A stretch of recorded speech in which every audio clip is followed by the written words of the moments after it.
Hi. No, we're not doing that. Oh my, John, I can't. Welcome back, Hopeful Homesteaders. You are at J&A Hopeful Acres. My name is Amy. What's that for? This is John. And we are doing the 10 questions and answers for homesteaders. We were tagged by Eagle Ridge Homestead, and I have my questions written down. So if I'm looking down here, that's why I'm And not I trying. don't. So I'm going to be reading the questions, and he will be answering, I guess. So I will, I guess, read them, and we will answer them. Obviously, mine will probably be more in depth because, well, mine usually are. And he's just more to the point. So, I guess on to it. What got you into homesteading? Me? No, the woman behind you. No, that's our son. Well, there is a woman behind us too, but Yeah. What got us into homesteading? Well, no, what got you into homesteading? or me. Me! I did! Well, kind of. I mean, we've always done gardening and whatever else, and other things in the past. But now that we have some land, a good chunk of land that we can.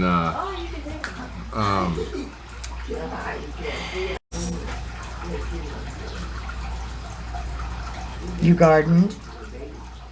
Oh, sorry.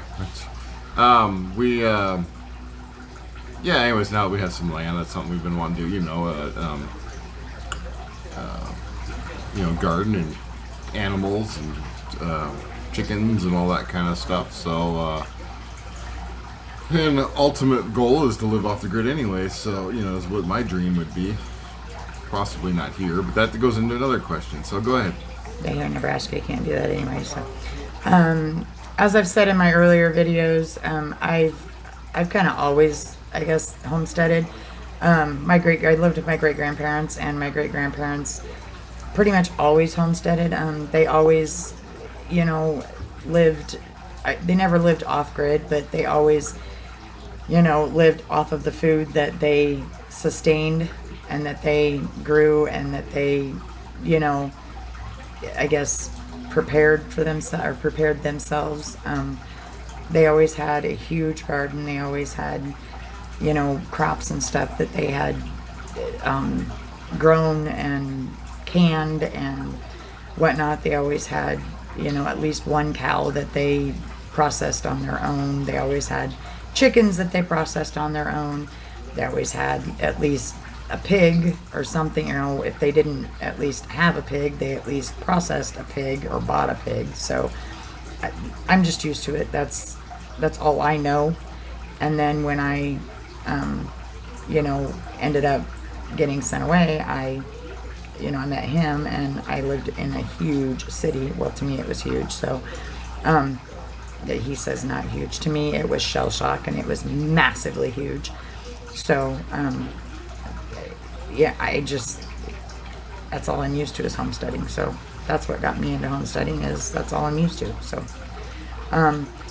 what is something you want to add to your homestead in 2020? Well, the chickens that we've already got, and we got to finish the coop here hopefully this weekend if it doesn't rain like it's supposed to do. Past 2 weekends it's rained, so I haven't got much done on it. Yeah, basically getting in the garden, do the gardening and the chickens this year, because last year we didn't do it. Just didn't have the time. Well, and last year we had just gotten into this house too, and we didn't really. And we had a late spring because we had a couple feet of snow right at the end of the middle of March there. Nebraska, gotta love it. This year we haven't. It just rained. Yeah. Well, and last year it flooded really bad. Like we had all that horrible flooding here in Nebraska. So something I want to add to the homestead, obviously chickens. I want to add goats, but it's going to be a fight and a half. Where we live which I've said in my previous videos, we live in a town. Yeah, it probably won't happen. We live in a town of 200 or less, and we have a village we have to fight with. I call them the village idiots. And they absolutely will not budge on it at all. They do not want goats at all, unless you're doing 4-H and they're only here for like a weekend, or they're here just simply for, you know, just long enough to do the 4-H and then they're gone. So they just won't budge on it. So I'm hoping that maybe I can go to like one of the city council meetings and they'll let me, but the chances of it are very, very slim. So that's what I would like to add is goats. Nigerian dwarfs is what I want. So what's the most difficult lesson we've had to learn on the homestead? You have had to learn on the homestead.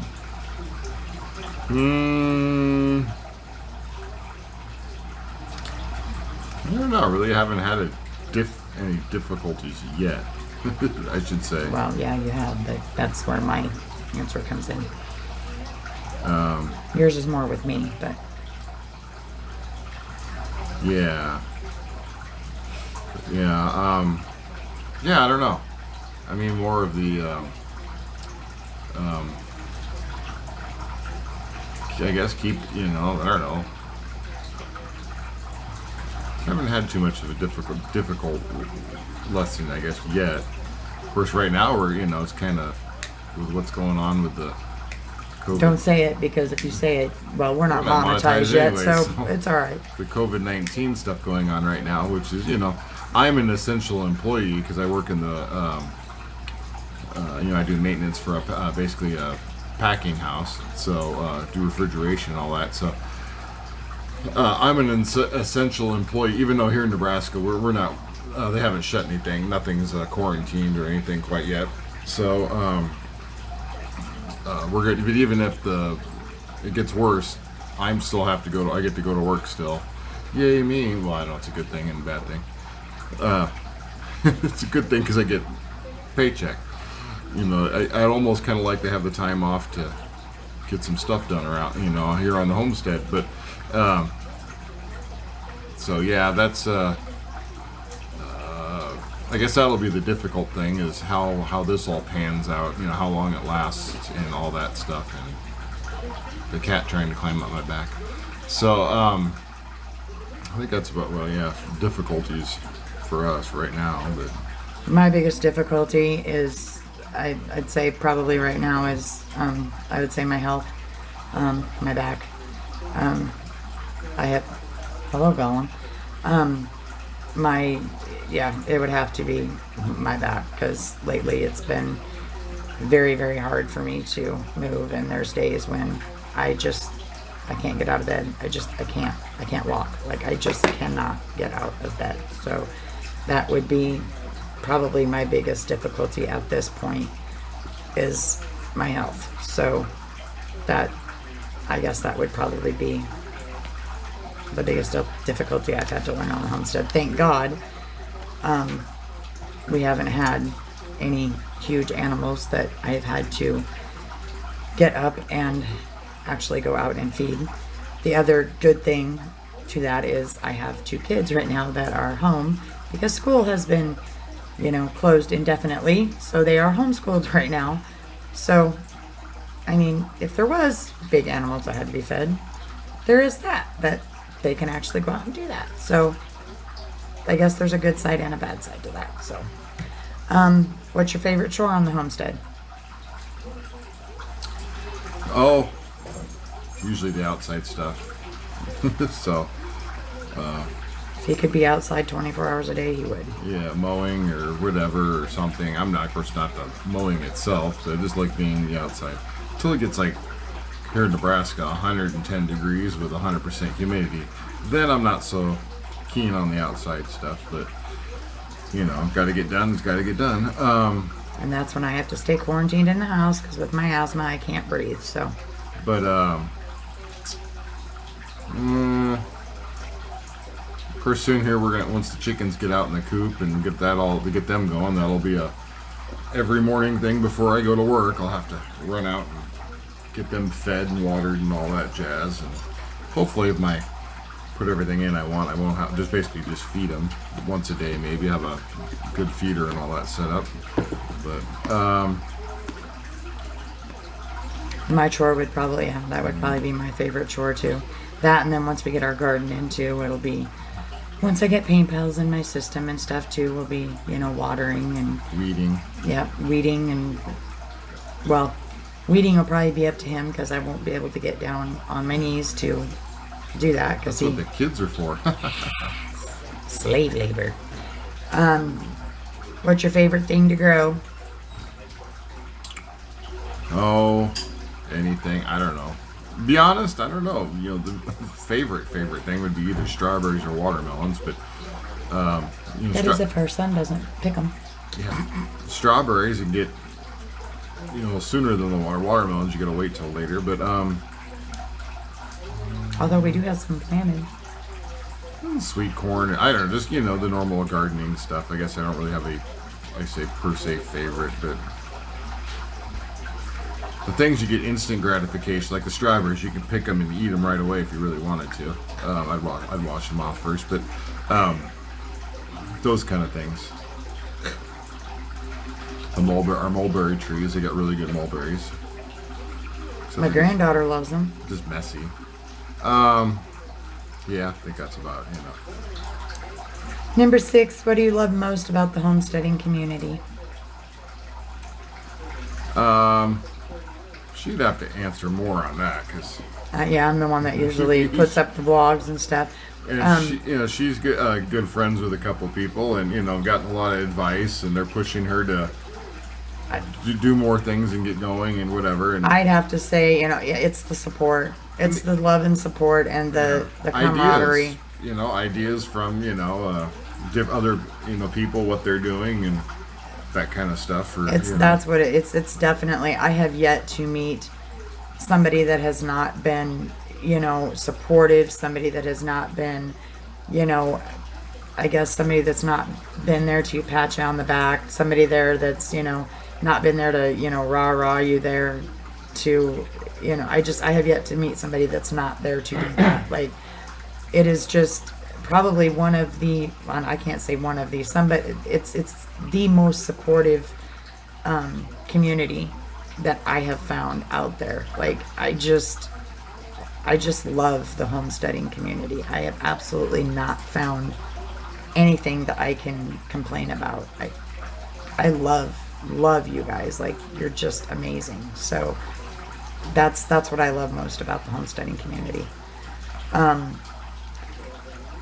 What's your favorite meal to make? Number 7. Me? Yeah. Anything on the grill or smoker, you know. Love making brisket, and whatever. I love cooking in general, so He does 98% of the cooking in this Yeah. house.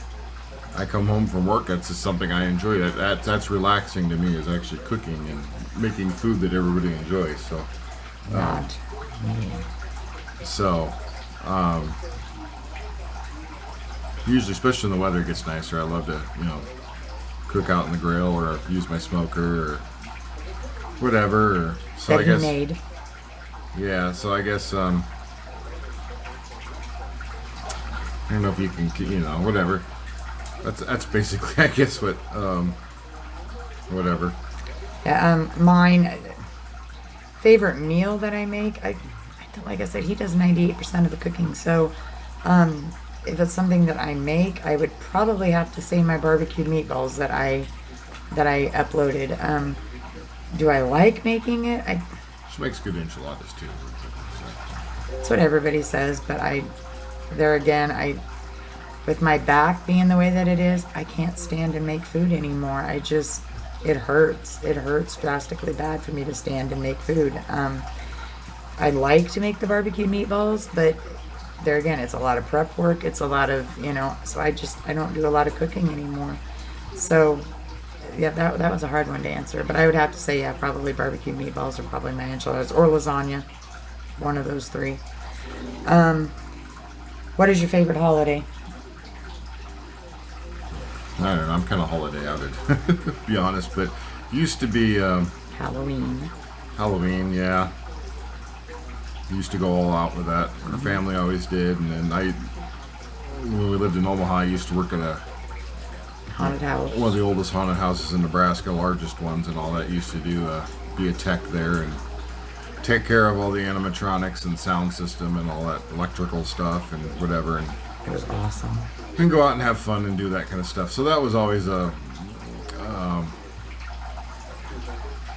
used to be one of my. I mean, it kind of still is. I just don't. I don't know. As I've gotten older, just holidays are usually.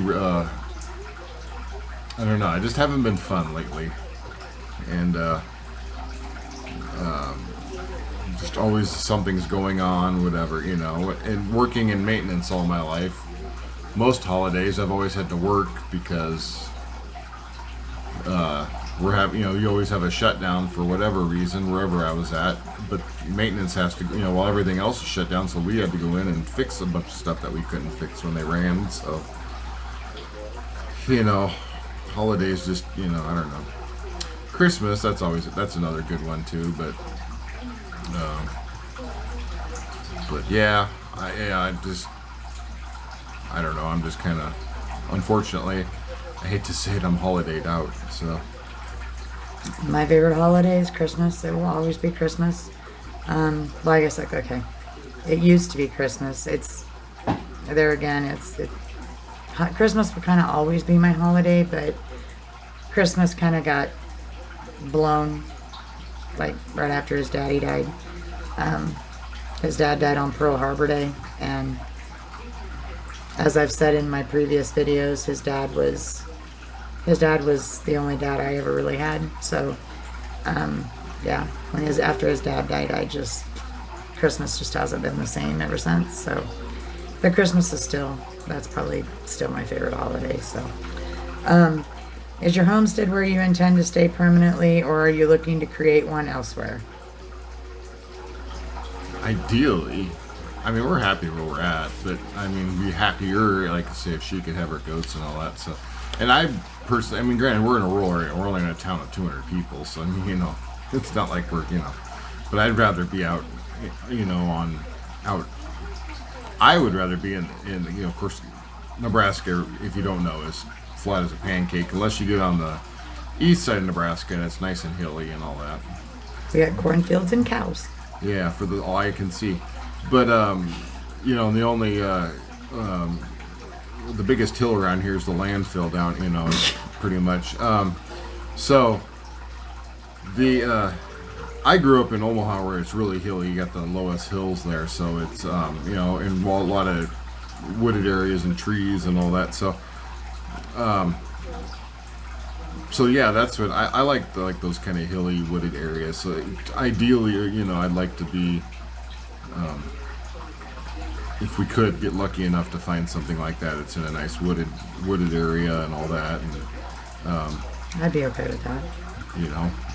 Mountains, that'd be awesome too. But realistically, I mean, I wouldn't mind just a farmhouse out in the country around here, where we can do our own thing and not have people to answer to, that you got to get approval for things and all that. I mean,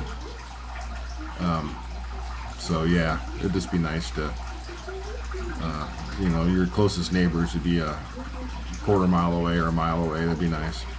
That's kind of my answer too. I mean, it's right now it's fine. I mean, we have the absolute best landlords in the world. Like, we're in a rented house, so I mean, we got 3 acres of land. So I mean, right now we've got plenty of land.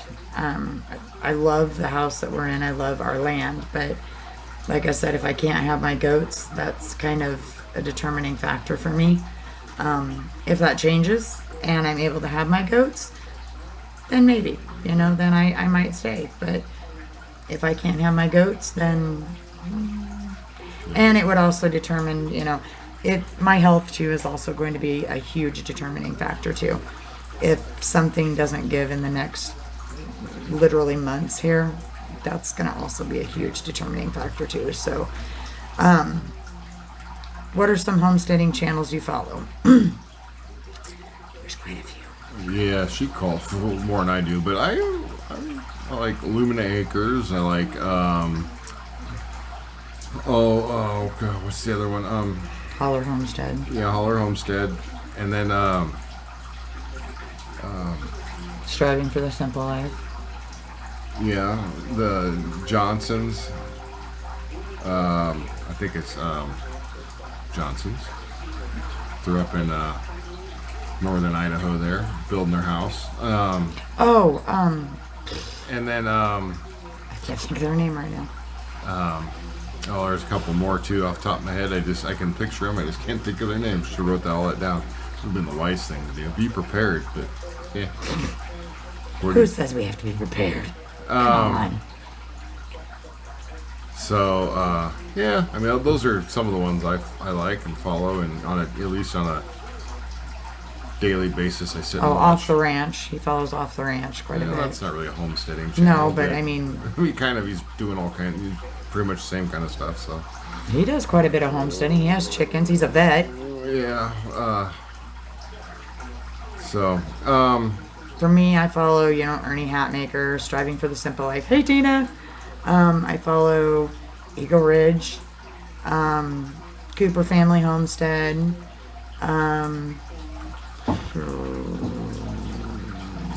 Getting Started on Homesteading, Homesteading in Idaho.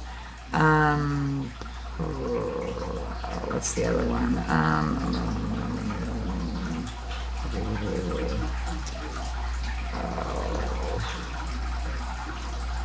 Sleepless in the Carolinas, Lumina Acres, Loma Acres. I mean, there's a ton a lot of of them. acres. Yeah, a lot of acres. A lot of homesteading, a lot of family. I follow a ton, like a ton. Holler Homestead.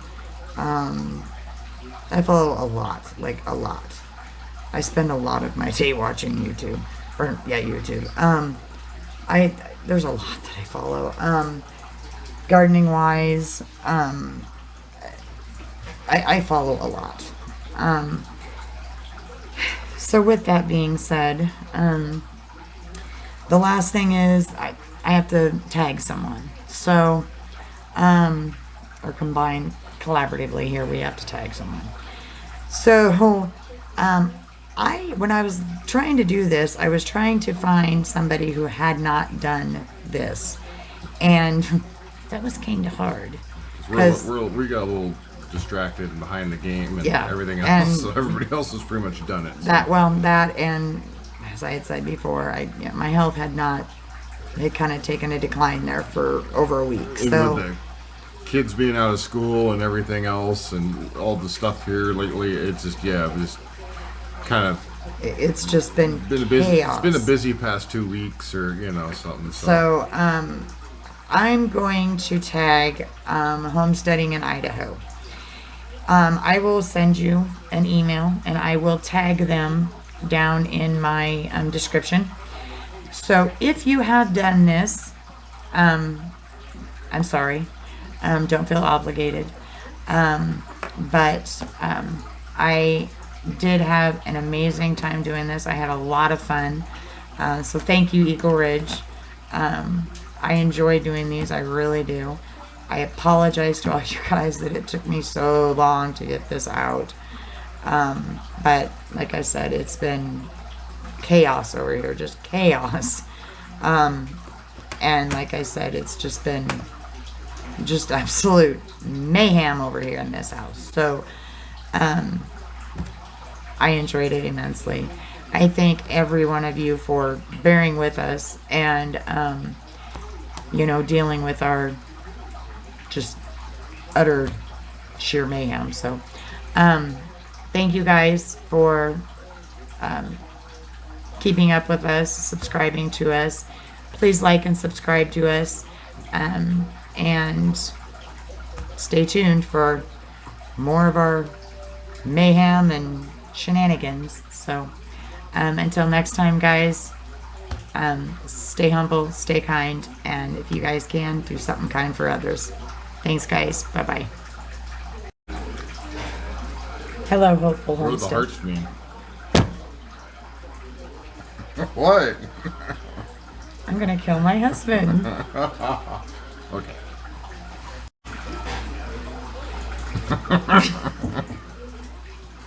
God, I'm gonna kill you. Hello, hopeful homesteaders. You have. See, you can't even do it. You I'm gotta start gonna over. kill you. Welcome back, hopeful homesteaders. This is J&A, hopeful. No.